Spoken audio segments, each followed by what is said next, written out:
So friends, assumptions are nothing but simple conditions.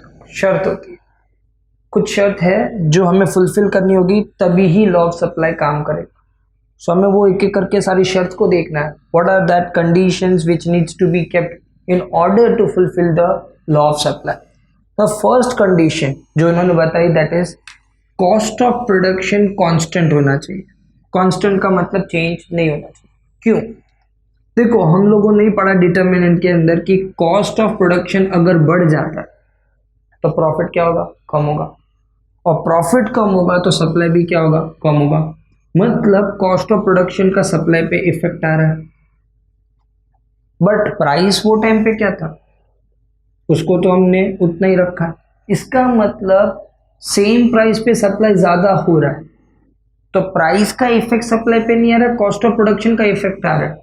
जबकि हम law of supply में क्या पढ़ रहे हैं? प्राइस एंड सप्लाई का रिलेशनशिप। हम लॉ ऑफ सप्लाई के अंदर प्राइस एंड सप्लाई का रिलेशनशिप पढ़ रहे हैं, बट यहाँ पे कॉस्ट ऑफ प्रोडक्शन का इफेक्ट आ रहा है, जिसके कारण हमें ऐसा लग रहा है कि उतने ही प्राइस पे सप्लाई कम हो रहा है और हमें ऐसा लग रहा है कि लॉ रॉन्ग प्रूफ हो रहा है। लॉ क्या कहता है? सप्लाई कब कम होना चाहिए? जब भी प्राइस कम हो। लेकिन यहाँ पे तो उतने ही प्राइस पे सप्लाई कम हो रहा है, मीन्स लॉ रॉन्ग हो रहा है। क्यों? बिकॉज कॉस्ट ऑफ प्रोडक्शन को पिक्चर में लाया।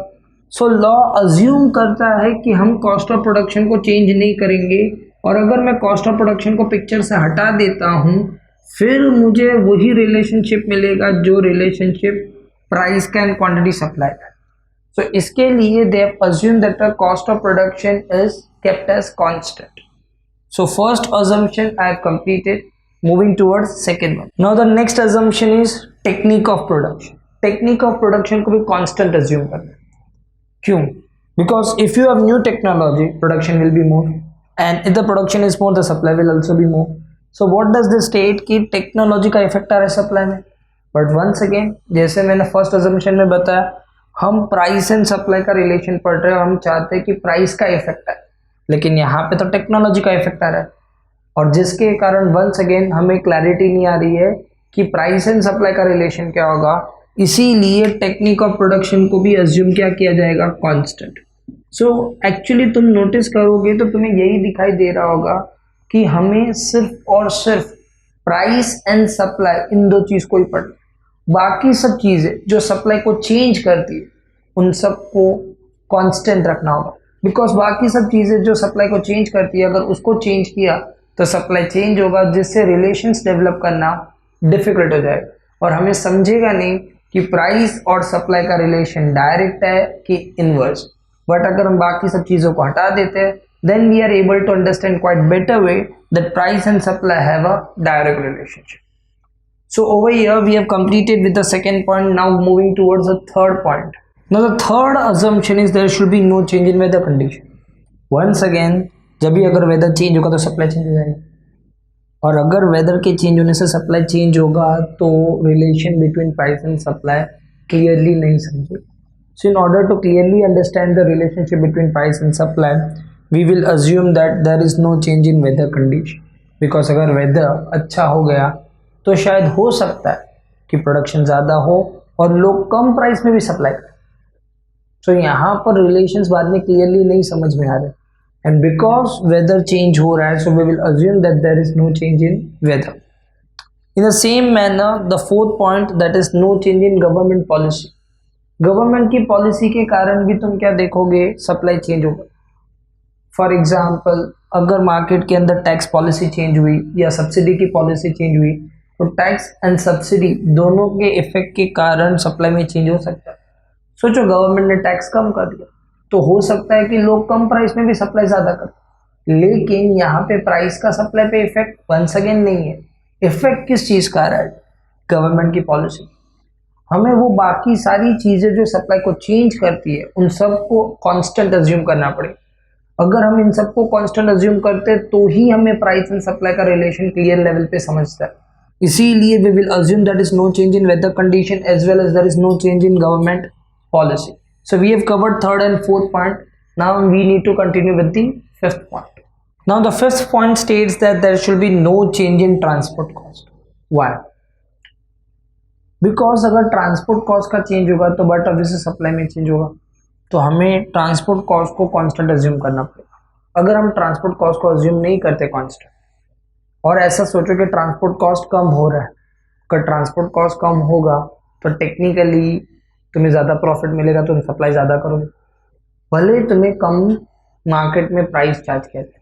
सो मार्केट में प्राइस कम भी होगा, स्टिल तुम सप्लाई ज़्यादा करते हो बिकॉज ट्रांसपोर्ट कॉस्ट और कम।